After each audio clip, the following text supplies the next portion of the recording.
tetapi dia tidak percaya bahwa Yesus adalah Tuhan. Saya merasa ada satu kehampaan dalam hati, ada yang kosong. Jadi kayak donat, kosong di tengah. Benarkah yang saya pikir benar itu benar? Pasti ada maksud Tuhan, Pak. Nggak pernah ada peristiwa yang terjadi tanpa maksud Tuhan. Halo para sahabat menembus waktu, berjumpa kembali dengan saya Denny Widya CBC di podcast Menembus Waktu.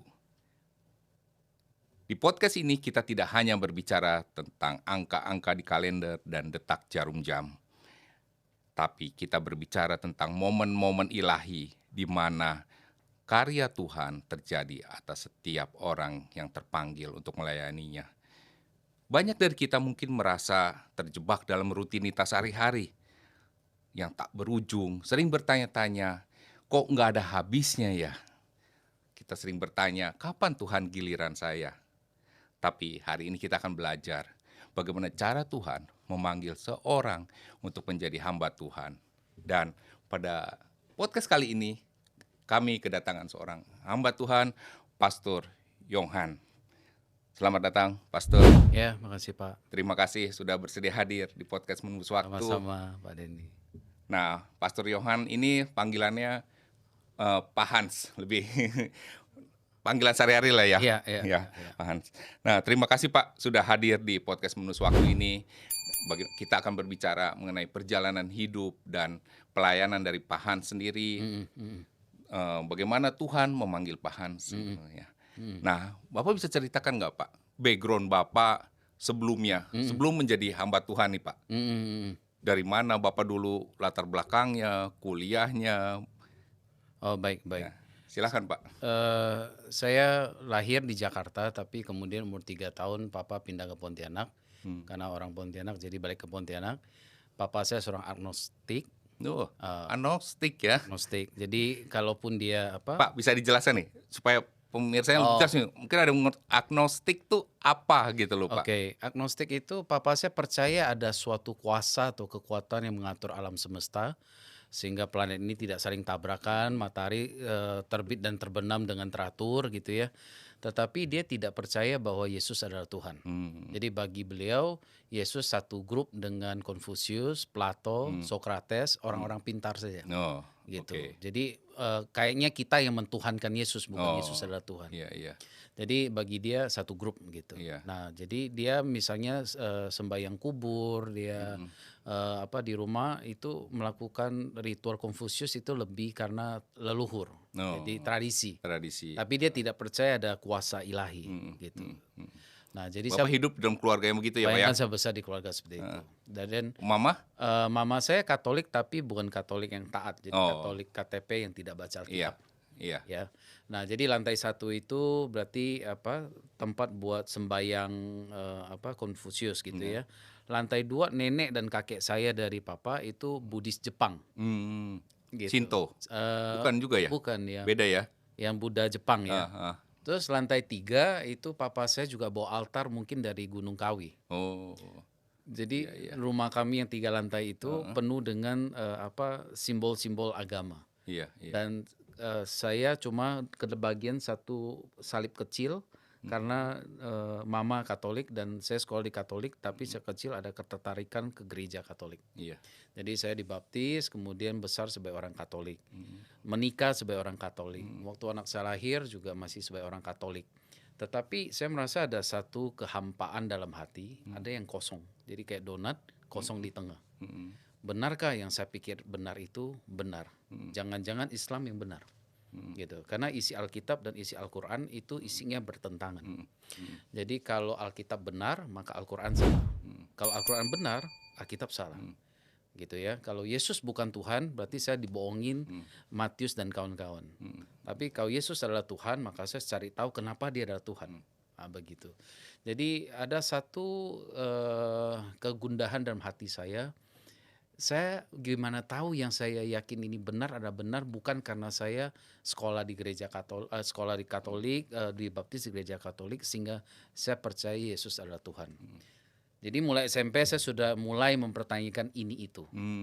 Berarti ke gerejanya itu dengan lebih kayak sebagai detektif, benar nggak sih?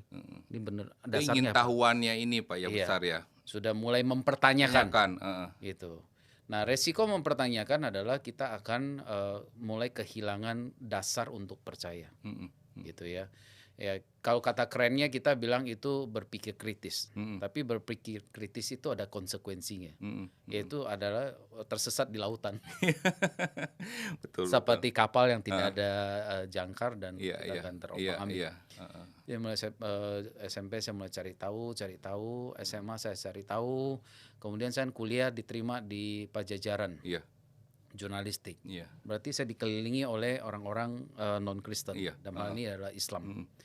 Dan di saat itu saya merasa, loh kok orang-orang Islam jauh lebih baik daripada orang-orang Kristen yang saya kenal seumur hidup saya, atau Katolik, gitu. Karena kita ada persekutuan mahasiswa dan sebagainya.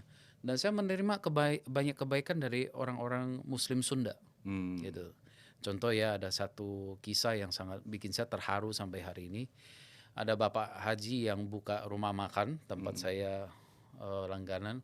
Jadi karena saking susahnya saat itu, saya cuma bisa beli makan, siram kuah itu sama kerupuk putih. Jadi saya bisa bilang, oh ya nasi sama kuah rendang sedikit, kremes-kremesnya ayam sedikit ya, sama kerupuk itu. Nah, si Bapak Haji ini dia bisa sendokin saya ini loh daging rendang yang suwer-suwer itu buat saya. Tanpa bayar tambahan tanpa ya? bayar. Jadi saya tahu dia tuh sebenarnya baik sama saya.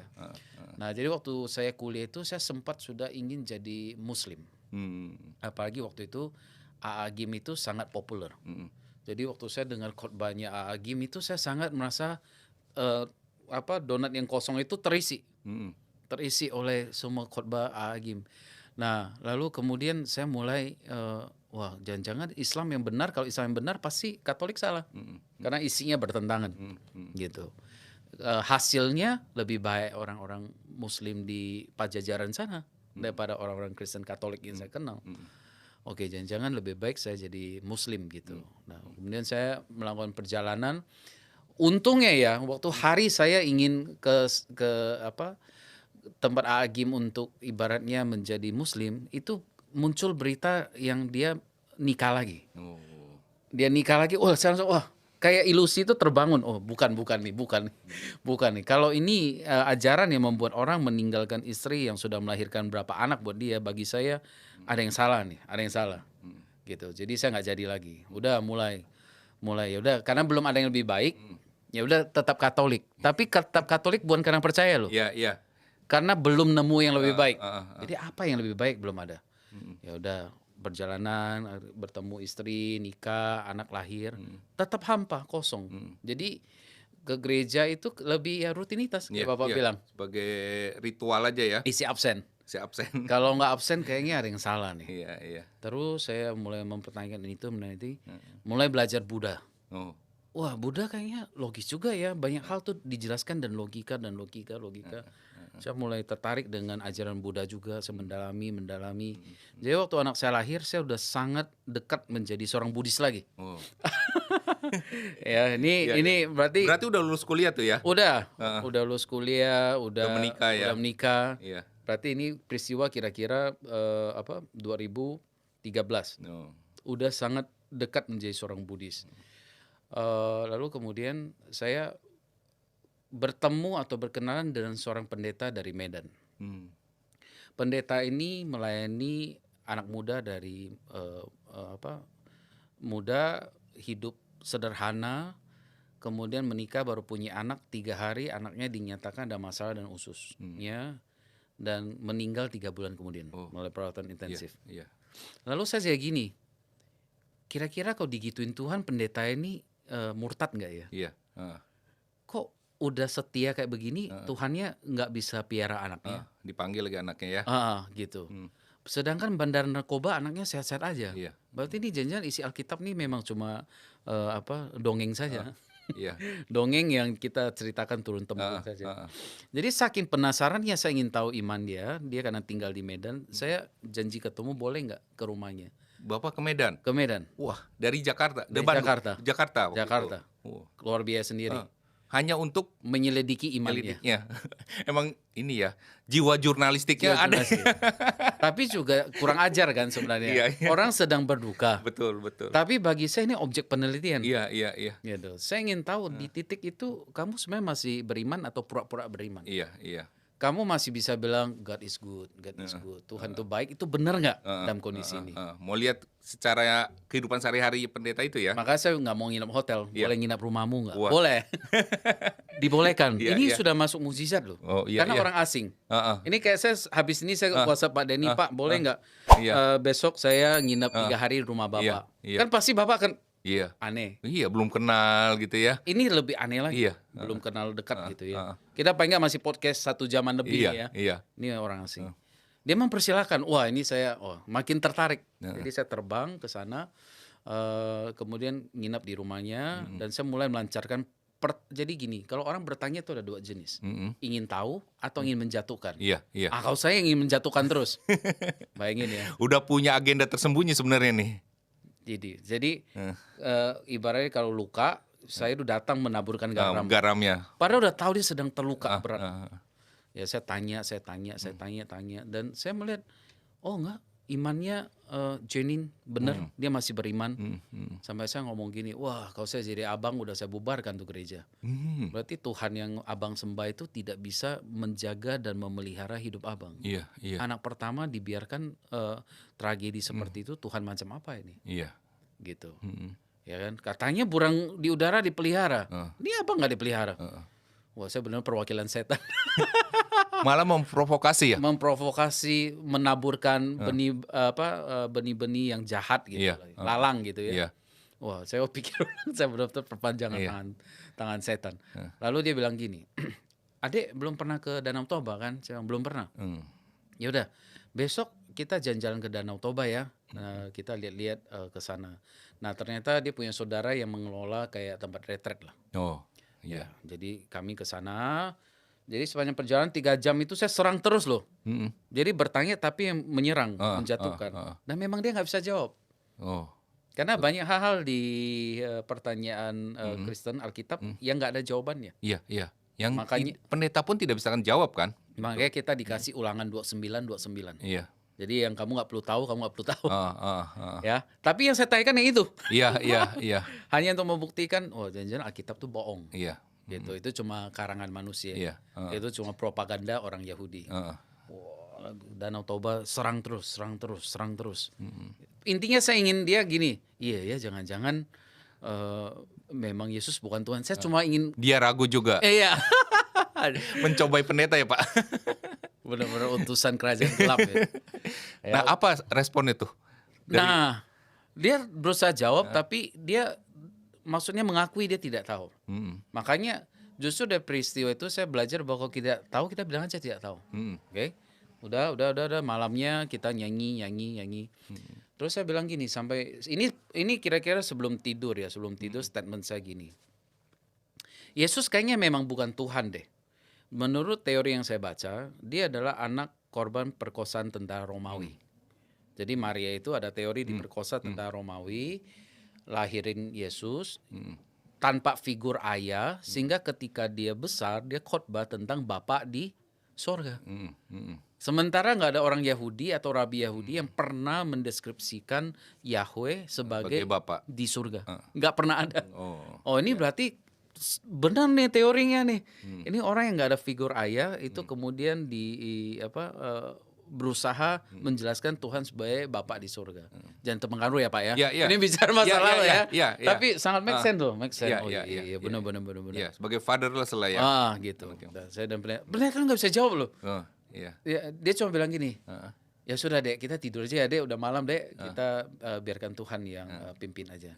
Nah, dan ingat ya itu adalah statement sebelum saya pergi tidur. Iya. Kita pergi tidur dan kemudian Tuhan melawat, mukjizat terjadi. Nah, apa tuh Pak? Nah, Bapak pernah nggak mengalami mimpi di dalam mimpi? Mimpi di dalam mimpi. Misal Bapak mimpi lagi gosok gigi, siap-siap. Tahu-tahu sadar itu mimpi. Tapi lagi waktu gosok giginya nggak merasa itu lagi mimpi. Oh, ya, suka.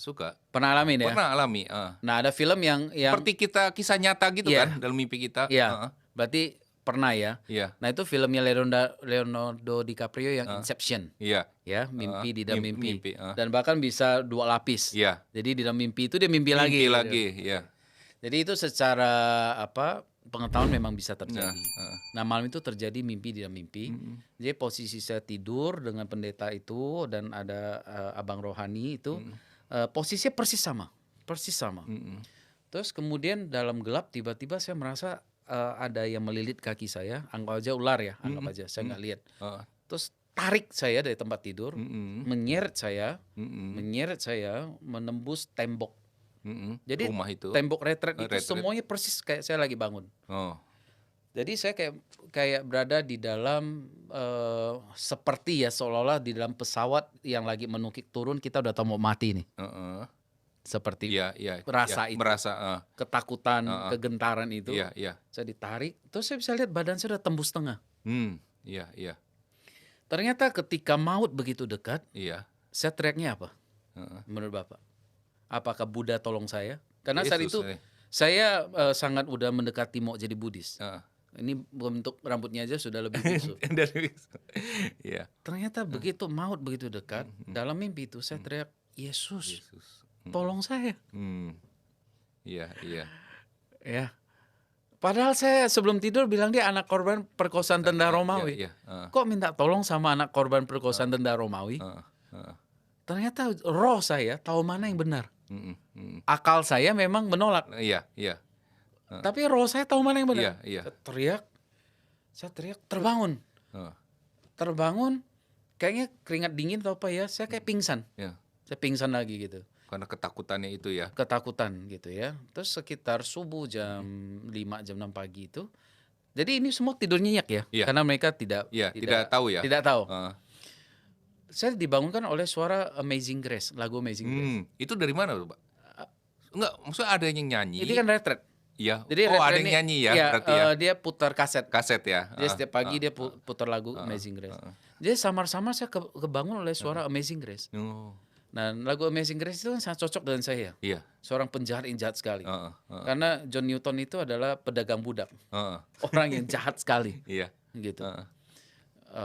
Jadi saya terbangun. Lalu saya bangunin pendeta itu kan.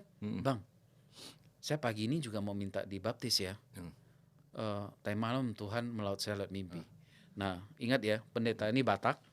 Orangnya keras sekali. Sangat ikut aturan. Jadi jemaat dia lain kalau mau dibaptis harus ikut kelas misalnya Ya, misalnya katekisasi lah model harus gitu ya. 10 bulan misalnya. Pembelajaran dulu. Iya. Ajaibnya pagi itu juga dia bilang, "Oh, iya boleh."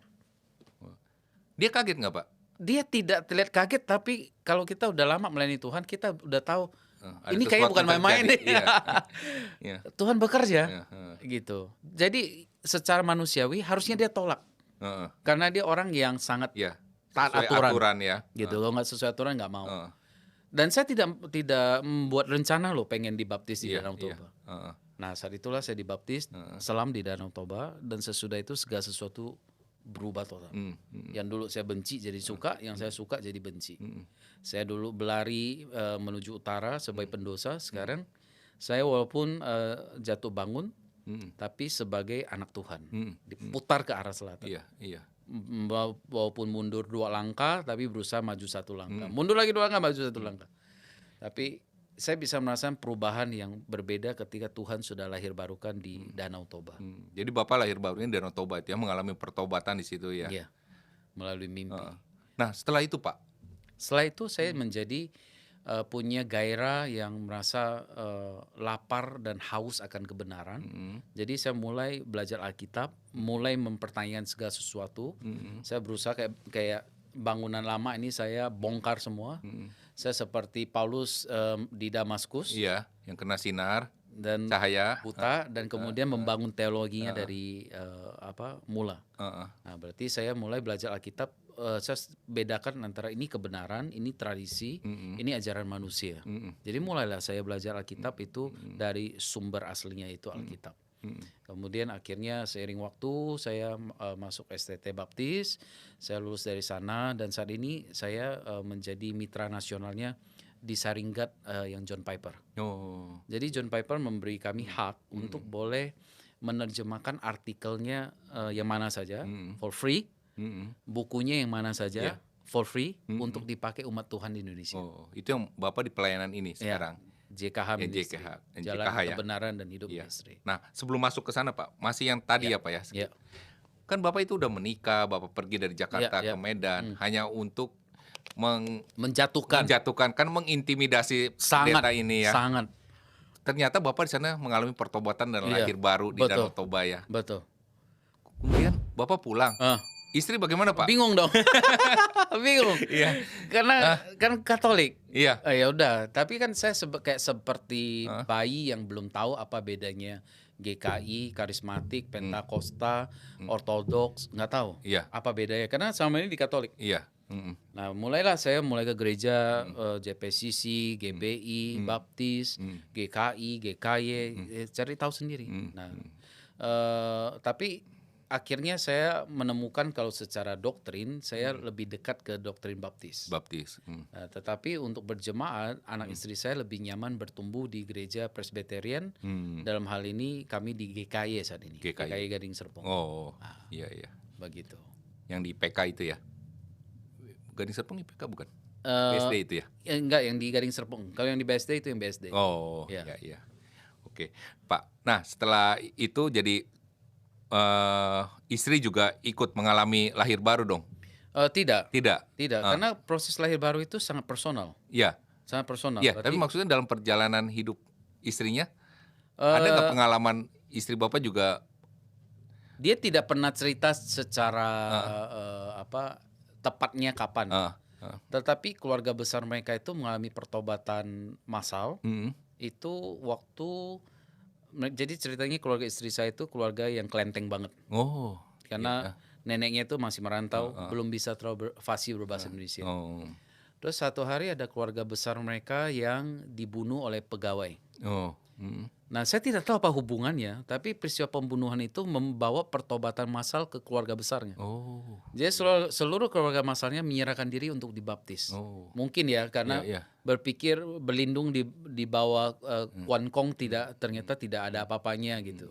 Saya tidak tahu. Nah, jadi istri saya sejak SMP sudah percaya Tuhan, hidup di dalam terang itu dari SMP. SMP ya. Gitu. Ya lebih dulu dari Bapak sebenarnya. Harusnya. Tapi saya perlu garis bawahi ya, walaupun peristiwa lahir baru saya ini kayak dramatis ya. Iya. Ini tidak boleh dijadikan pattern bahwa semua orang harus alami ini. Iya, betul. Ya, karena kayak peristiwa lahir barunya Paulus di Damaskus itu bukan pola yang harus dialami setiap orang Kristen. Iya, berbeda-beda caranya. Karena mungkin saya Paulus itu jenis yang keras kepalanya, keras banget. Iya. Jadi harus dihantam dulu. Hantamnya juga lain. Lain Iya. gitu. Bapak bisa lihat betapa jahatnya saya loh. Iya. Seperti Paulus ke Damaskus mau membunuh orang kan. Berarti kan saya sebenarnya mau ke Medan itu membunuh imannya si pendeta. Sama aja. Iya. Nah, jadi ini orang-orang yang memang keras kepalanya, terlalu keras, sehingga memang harus dari sorga Tuhan berkarya begitu. Nah itu, jadi penting untuk digarisbawahi. Iya. Memang luar biasa cara Tuhan memanggil setiap orang ya, berbeda-beda. Iya. Nah Pak, setelah Bapak mengalami lahir baru dan pertobatan itu, sekarang Bapak melayani di JKH Ministry ya Pak ya. Itu sejak tahun berapa dan bagaimana pelayanan ini Pak? Modelnya gitu loh. Kita bikin dalam bentuk website itu sekitar tahun 2018. Jadi artinya kita ada tulisan-tulisan atau buku artikel yang bagus kita terjemahkan. Karena kita tahu nggak cuma jemaat, banyak pendeta itu belum fasih berbahasa Inggris. Iya, betul. Sementara tulisan teologis itu biasanya sumber yang paling bagus saat ini ada di Amerika. Karena dulu di Eropa. Kemudian karena banyak terkena oleh ragi liberalisme, itu sekarang yang paling sehat masih di Amerika. Gitu kan. Nah, biasanya tulisan bagus di Amerika itu 5 tahun kemudian di Indonesia baru ada bahasa Indonesianya. Jadi kayak kita telat 5 tahun. Gitu. Nah, kami berusaha menjembatani gap ini. Kami terjemahan, tapi kami bagi cuma-cuma. Berarti kami tidak ada model untuk cari uang. Iya, tidak dikomersialkan kan ya? Gitu. Jadi kami sediakan taruh di website. Setiap gereja di tempat paling terpencil pun bisa download, bisa print, bisa dikasih ke jemaat, bisa ngajarin ke jemaat. Ini bukannya doktrin ya Pak? Jadi semua interdenominasi bisa pakai ini? Bisa. Oh. Jadi kayak misalnya John Piper ya, dia itu kan ada kayak renungan harian 365 hari. Iya. Nah kita post, kita taruh di TikTok, taruh di Instagram. Jadi orang bisa pakai. Iya. Gitu. Iya. Jadi tentu sampai satu titik ada perbedaan doktrin. Iya. Ya kayak baptis itu percik, selam atau tuang. Iya. Itu satu benar, dua salah. Iya. Nggak bisa tiga-tiganya Iya, benar. iya. Nah, tetapi itu tidak menjadi satu isu utama karena ujung-ujungnya kita cuma punya dua yang perlu disepakati. Iya. Yesus adalah Tuhan dan Bapa membangkitkan dia di antara orang mati pada hari ketiga. Iya. Selama kita setuju dua itu, kita masih bisa Iya. Itu main menunya itu kan? Iya, gitu. Soal yang lain itu isu yang tidak merusak atau mempengaruhi iman kita secara signifikan. Iya. Ya. Nah, kemudian pelayanan ini Bapak lakukan sendiri atau Bapak ada tim? Ada tim, Pak. Dan ini ajaibnya ya Pak, ajaibnya. Ini bukan rancangan saya loh. Iya. Bukan rancangan saya. Saya di Banten. Yang satu lagi ngurusin website ada di Solo. Yang ngurusin TikTok ada di Ambon. Jadi Tuhan pakai dari barat sampai Ke timur. Tapi saya bukan merancang loh. Iya. Bagi-bagi ini. Jadi kalau saya dipersekusi, saya dibunuh, dua rekan pelayanan itu udah tinggal melanjutkan tongkat estafet. Sabang sampai Merauke. Nah, bagaimana Bapak bisa melakukan ini Pak? Awal mulai kok bisa membuat pelayanan JKH ini awalnya? Awalnya Bagaimana ceritanya gitu loh? Ceritanya saya sering nulis-nulis aja. Kirim ke orang-orang, kirim ke grup, dengan setia saya menjelaskan. Tetapi saya juga dengan setia gini, kalau kita setia menyuarakan kebenaran ya, kita harus siap nambah 1.000 musuh itu tidak merasa gemetar, Pak. Contoh ya, kayak tadi misalnya, menurut Bapak baptis itu harus selam, percik atau tuang, menurut Bapak?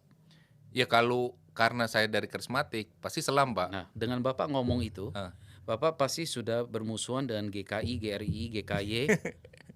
Iya, karena beda denominasi kan. Nggak usah dibahas, didiskusikan, nggak bisa akur.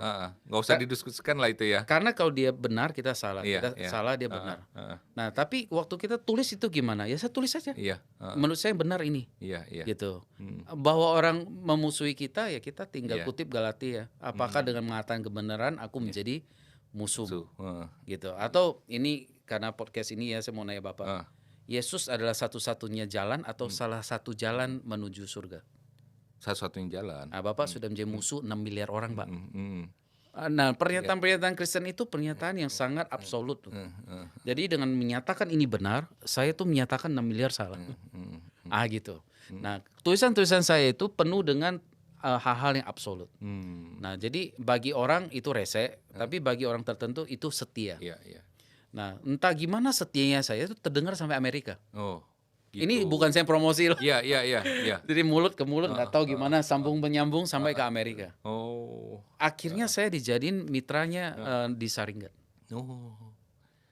Bapak malah dicari ya? Dan itu luar biasa karena satu, saya tidak punya gelar pendeta, saya bukan anak siapa-siapa, saya bukan siapa-siapa. Iya. Jadi pola Tuhan memakai nelayan dari Galilea itu terbukti di saya. Saya nelayan dari Galilea. Iya. Luar biasa nih. Orang yang nggak dianggap, bukan siapa-siapa, Iya. anaknya agnostik, anaknya agnostik malah dipakai menjadi nasional partnernya di Saringgat kan. Iya, nggak masuk akal sebenarnya kan. Tapi rencana Tuhan yang sama kayak kita nggak masuk akal loh Tuhan pakai Petrus jadi rasul. Kalau dia pakai orang Farisi kan Gamaliel kan lebih cocok. Iya. Lebih mudah dong. Iya. Pengetahuannya udah ada. Tokohnya sudah ada. Tokohnya udah ada. Kalau Gamaliel percaya Yesus kan harusnya gampang dong. Gamaliel, Nikodemus. Nah, pas Petrus. Iya. Polanya Tuhan. Iya. Itulah yang kita tidak pernah mengerti kan, caranya Tuhan bekerja. Kayak hari ini kita bisa bertemu. Iya, Gimana caranya? Iya. Kita 2 orang asing, saya nggak pernah kirim proposal. Nah, makanya Ah, pasti ada maksud Tuhan, Pak. Nggak pernah ada peristiwa yang terjadi tanpa maksud Tuhan dalam hidup. dan hari ini Bapak tahu saya rumah di Gading Serpong. Iya, iya. Saya tadi pagi melayani dulu ke Green Lake, Heeh, terus kemudian ke sini. heeh. Ekonomis nggak Pak itu? Oh iya, malah jauh ya bolak-balik. Harusnya saya tinggal Iya, ngomong kan ke iya, yang iya. pelayanan hari ini, Heeh. guys hari ini tunda dulu ya. Hmm. Saya lagi mau rekaman podcast di Gading Serpong yang cuma 2 kilometer dari rumah. Iya, iya. Nah, tapi cara Tuhan nguji kan? Iya, Nggak iya. bisa. Iya, iya. Sebagai hambanya yang baik dan setia, saya ke Green Lake dulu. Iya, Balik lagi. Di iya, sini. iya. Heeh. Jadi kalau ikut Tuhan itu kadang kalkulator harus buang. Iya, Sering tidak efektif, tidak efisien, tidak ekonomis. iya.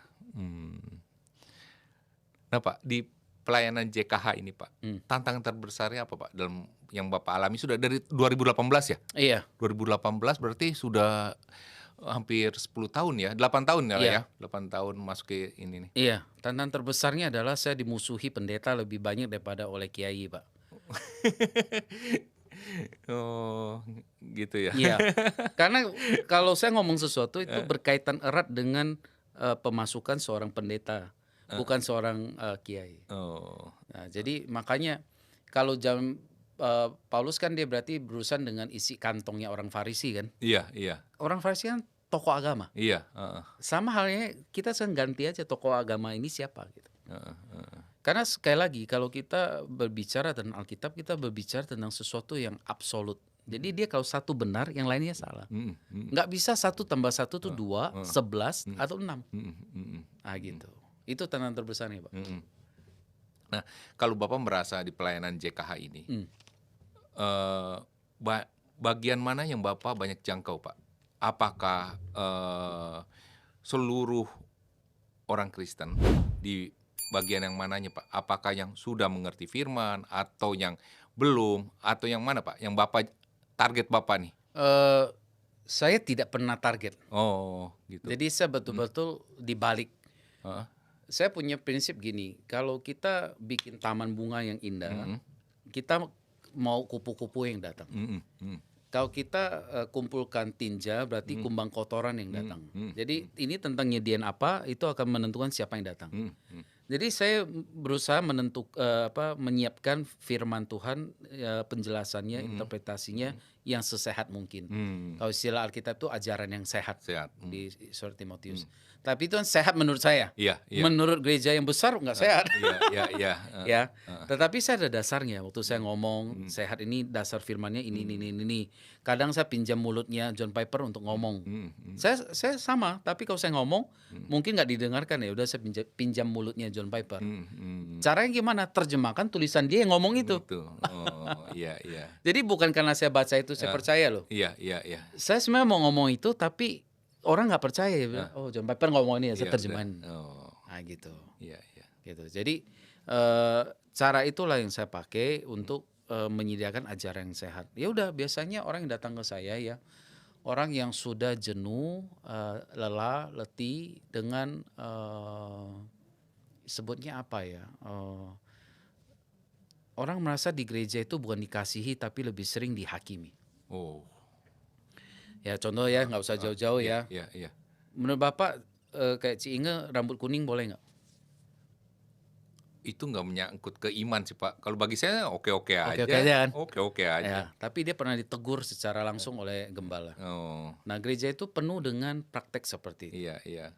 Karena lahiriahnya diukur dengan iya kan. Oke. Kalau bagi saya ya itu hal-hal yang Oke. Nah, sekarang saya mau tanya Bapak dan jujur ya. Rambut saya kuning menyala, tapi saya sumbang 10 M ke gereja. Bapak tegur nggak? wah, itu banyak yang enggak, Pak, pasti. Iya kan? Jadi apa yang kita lihat di masyarakat itu terjadi di dalam institusi yang namanya gereja. Hukum tumpul ke atas, tajam ke bawah. Iya, iya. Ya, berarti pelakuan saya ke kamu, teguran saya itu tergantung kamu sumbang Iya, berapa. siapa? Nah, makanya. Oke. Donatur nggak boleh ngatur, Pak. Ah. Nggak boleh diatur. Nggak boleh diatur. Donatur nggak boleh ditegur, karena tinggal pindah gereja. Iya. Gitu. Kita semua tahu ada resikonya, Iya. makanya kita hati-hati. Nah, tapi itu harusnya nggak terjadi dalam gereja kan? Betul, Tapi betul. terjadi. Iya, Nah, iya. banyak yang mendekat ke saya atau ngobrol ke saya adalah orang-orang yang lemah letih lesu dengan kehidupan bergereja yang Iya. kadang-kadang sangat legalistik. Iya.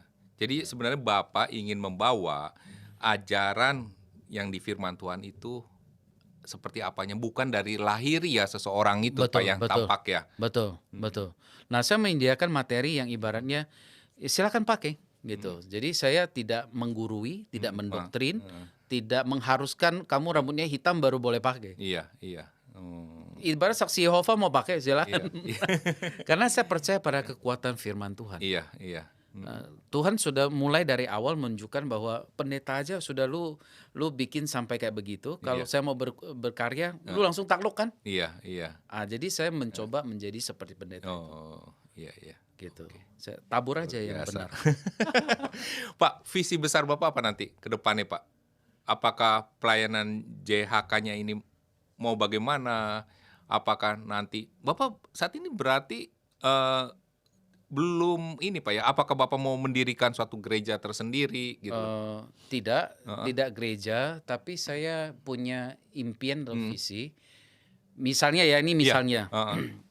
Pak Denny bersedia menjadi ketua yayasan untuk menaungi karya kami. Mm, mm, Ya, saya nggak mau ngurus uangnya, tapi saya mau ngurus kontennya. mm, Tapi untuk urusan operasional, urusan bagaimana mendanai pelayanan ini, Pak Denny ngatur, mm, cari sponsor dan sebagainya. mm, Karena menurut saya ya, Tuhan itu sudah atur, ada orang yang harus jadi Paulus, ada orang yang harus jadi Filemon. mm, mm, Filemon itu ya ngurus uang. mm, mm, Hamba Tuhan sebenarnya harusnya fokus dengan pengajarannya saja. mm. Tapi kan saya butuh pemasukan, Pak, Iya, buat iya. bayar listrik dan sebagainya. Heeh, heeh. Nah, saya sampai hari ini Tuhan belum kirimkan figur yang bisa ngurusin itu. Oh, Sehingga saya harus kerja untuk Iya. mendanai pelayanan saya. oh, Nah, saya berharap seperti halnya Paulus kan waktu dia kerja sebagai tukang kemah, iya. begitu Timotius datang, dia sudah fokus kan, karena Pelayanan ya. ada orang yang mendanai Iya. pelayanan dia.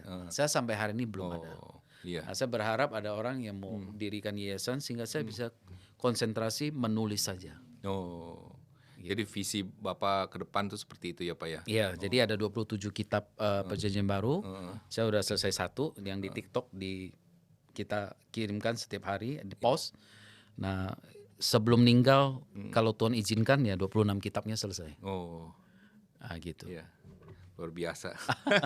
Makasih, Pak. Ya Pak, ya Tuhan yang inilah Pak ya, Iya. punya cara bagaimana nanti Betul, membawa betul. apa? Atau habis podcast ini Iya. tiba-tiba ada yang telepon, ya Iya. Pak saya siap jadi Filemonnya. Nah, iya. Luar Ya, biasa. ya. Memang cara Tuhan kita nggak pernah tahu kan. Iya. Pak, apa pesan-pesan Bapak nih Pak kepada para pemirsa di podcast ini ya, menembus waktu, Heeh. terutama anak-anak muda lah sekarang, generasi-generasi emas ini Pak. Apa yang ingin Bapak sampaikan buat anak-anak muda penonton kita ini? Oke. Mungkin yang sangat penting ya pemirsa dan yang paling menakutkan dari Alkitab bahwa kita itu diciptakan untuk kekekalan. Itu yang menakutkan. Bagi saya ajaran Buddha itu yang paling menenangkan karena ada kesempatan kedua. Kalau gagal kali ini bisa terlahir kembali. Mau terlahir kembali jadi babi pun masih ada kesempatan kedua. Tetapi kebenarannya adalah tidak ada kesempatan kedua. Kekekalan itu sangat mengerikan karena kekekalannya di mana. Nah, Alkitab itu cuma kasih 2 terminal akhir, surga dan neraka. Nah, kita mempelajari Alkitab karena kita mendahulukan apa yang penting. Jadi pengenalan akan Tuhan akan membuat apa yang kita pikir penting saat ini menjadi tidak penting. Pengenalan akan Tuhan akan membuat yang kita pikir tidak penting saat ini menjadi penting sekali. Makanya saya kayak hari ini jadwalnya jelas sekali. Pelayanan yang pertama yang Tuhan percayakan, Genlek, itu didahulukan. Baru ke sini.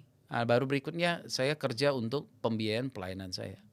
Nah, ini adalah mengenai prioritas dalam hidup. Hidup hanya bisa sekali, keputusannya sangat penting. Hari ini juga Anda harus memutuskan, Yesus adalah Tuhan atau bukan. Yesus adalah satu-satunya jalan menuju surga atau salah satu jalan saja.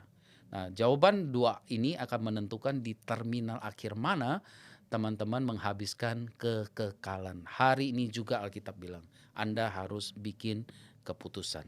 Saya berdoa kiranya Tuhan memberi iman pada engkau dan memberi hikmat pada engkau untuk memilih mana yang benar. Wah, luar biasa Pak. Ah. Sebelum nanti kita berdoa Pak, ada nggak satu ayat emas yang Bapak pegang saat ini Pak? Saya sih merasa gini Pak, kalau kita selalu bilang ayat emas ya, berarti ada ayat perak loh. Yang utama lah, yang begitu berkesan di Bapak. Ya kalau saya kan karena ini JKH, berarti kan yang Yohanes 14 itu. Oh, Akulah jalan kebenaran dan hidup. Ya. Itu ya. Nah, tetapi kita harus mengerti bahwa ayat itu menantang kita. Tidak ada seorang pun di dunia ini berani mengatakan dia sang jalan. Sang jalan berarti satu saja jalan. Sang kebenaran berarti di luar dia tidak ada yang benar. Sang hidup berarti di luar dia tidak ada hidup. Iya. Dia sang, the only one. Nah kalau orang yang ngomong ini cuma ada 3 nih kemungkinannya. Dia orang yang sombong banget, rese banget nih orang. Iya. Yesus dari Galilea, dari Nazaret ini. Atau dia orang gila ya, orang gila dia terserah dah mau ngomong apa ya. Orang gila. Atau dia betul Tuhan yang jadi manusia. Nah hari ini juga engkau harus bikin keputusan. Nah Alkitab itu menantang kita untuk melihat Yesus sebagai apa. Nah itu yang kita kerjakan, kita beritakan firman, kita sebar firman, kita bikin podcast ini sebenarnya adalah untuk menjawab doa itu. Ini Tuhan atau bukan? Ini Tuhan yang jadi manusia atau manusia yang dituhankan Petrus dan kawan-kawan. Nah gitu Pak. Tapi pertanyaan itu telah membawa Bapak menjadi seorang hamba Tuhan kan? Betul Pak, tapi ingat ya, Iya. itulah indahnya anugerah. Iya, Bukan kita yang cari Tuhan, Betul. tapi Tuhan yang cari kita. Padahal saya sudah dan kurang ajar loh. Saya datang ke Medan bukan cari Tuhan loh. Dalam misi mematikan iman seorang pendeta. Iya. Tapi ternyata di situ Bapak mengalami pertobatan yang luar biasa ya. Oke Pak, bisa Bapak mengakhiri podcast ini untuk berdoa bagi para pemirsa kita yang sedang mengalami pergumulan dalam hidupnya, menentukan jalan hidup yang benar ya. Bagaimana Pak ya? Silakan. Terima kasih. Bapak di dalam surga, kami bersyukur untuk acara podcast ini, pelayanan podcast ini yang Tuhan pakai untuk menyiarkan berita firman Tuhan, berita baik ini hingga ke ujung dunia. Kami bersyukur Tuhan sudah memakai hidup Pak Denny untuk menjadi saluran berkat bagi banyak orang. Bagi para pemirsa yang sedang menonton podcast ini, ingatlah Tuhan sudah memilihmu bahkan sebelum menciptakan alam semesta ini. Tuhan sudah memilihmu untuk menjadi anak-anaknya satu hari. Jika hari ini Tuhan berbicara padamu, itu artinya Tuhan memberimu iman seperti halnya antena untuk menangkap siaran radio kerajaan Allah. Maka hari ini juga bertobatlah dan percayalah bahwa Yesus adalah Tuhan. Dan Tuhan yang baik ini tidak pernah melepaskan tanganmu. Engkau kecanduan narkoba, engkau kecanduan seks, engkau kecanduan judi online, engkau kecanduan apapun, bawa ke kaki Tuhan. Anugerah Tuhan itu melimpah-limpah seperti samudra yang begitu luas. Jadi gelas tinta segelap apapun di hadapan samudra menjadi tidak berarti. Datanglah ke samudra itu. Tuhan yang mengasihimu bahkan sebelum engkau lahir ke dunia ini. Di dalam nama Tuhan Yesus kami berdoa, bersyukur dan percaya. Amin. Amin. Terima kasih Pak Hans sudah berbagi di podcast Menembus Waktu. Terima kasih Pak Denny. Para pemirsa, luar biasa percakapan kita hari ini. Kita belajar bagaimana seseorang mengalami pertobatan dan lahir baru karena Tuhan yang pilih. Sebenarnya dia ingin mencobai seorang pendeta, malah Tuhan panggil ya untuk menjadi hamba Tuhan. Bagi Anda yang saat ini merasa, oh Tuhan, saya mengalami pergumulan segala macam.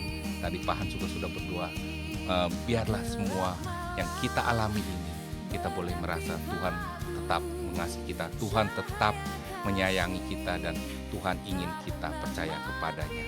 Saya Denny Widya Sibisi pamit dari podcast ini, dan kita akan berjumpa kembali di next episode. Bye-bye. Tuhan memberkati.